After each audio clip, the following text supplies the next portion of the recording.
மெய்யாகவே மெய்யாகவே நான் உங்களுக்கு சொல்லுகிறேன், நீங்கள் அழுது புலம்புவீர்கள், உலகமோ சந்தோஷப்படும்.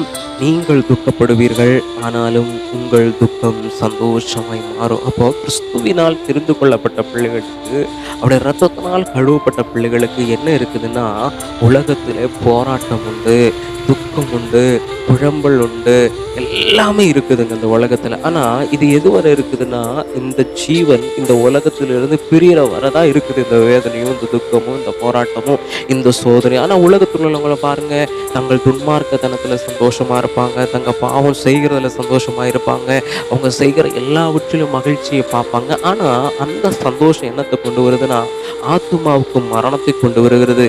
ஆனா நான் என் ஆத்துமாவை பாதுகாப்பதற்காக, கர்த்தருக்காக வாழுகிற ஒவ்வொரு நாட்களும் வைராக்கியமாக அவருடைய சமூகத்துல நான் நிற்கிறதுனால, எனக்கு என்ன கொண்டு வருவான்னா, பிசாசு போராட்டத்தை கொண்டு வருவான், நெருக்கத்தை கொண்டு வருவான், புழம்பல் என்னுடைய வாழ்க்கையில் இருக்கும், என் வாழ்க்கையில துக்கம் இருக்கும்.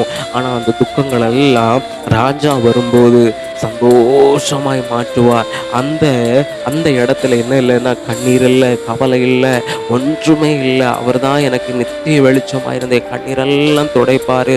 எப்படி பிரசவ ஸ்திரீ பிரசவ வேதனை படும்போது எவ்வளோ வேதனையை அனுபவிக்கிறாளோ, அந்த வேதனை அவளுக்கு இருந்தாலும் பிள்ளையை பார்த்த உடனே அந்த வேதனையெல்லாம் மறந்து, பிள்ளை கண்ட சந்தோஷத்தில் அவள் எல்லாவற்றையும் மறந்துடும். அது மாதிரி தான் ஏசப்பா வரும்போது நம்ம பட்ட வேதனை, நம்ம பட்ட துக்கம், நம்ம பட்ட துன்பம், நம்ம வடித்த கண்ணீர் எல்லாவற்றிற்கும் ஒரு நிரந்தரமான முடிவை உண்டு பண்ணி அவரோடு கூட வாழக்கூடிய ஸ்லாக்கியத்தை கொண்டு வரப்போகிறாருங்க. அப்பா இயேசு வேகம் வரப்போகிறாரு. நம்ம ஆயத்தப்படுவோம், நம்ம கூட இருக்கிறவங்களை ஆயத்தப்படுத்துவோம். நம்ம கைவிடப்பட்டு போனால் நித்திய நரகத்திற்கு ஆக்கினைக்கு பாத்திரர்களாய் மாறாதபடி கர்த்தராக இயேசு கிறிஸ்து வரும்போது விழித்திருக்கிறவர்களாக ஆவின் கனிகளோடு கர்த்தருடைய வருகைக்கு ஆயத்தப்படுவோம். கர்த்தர் நம்மளை ஆசீர்வதிப்பாராக. God bless you.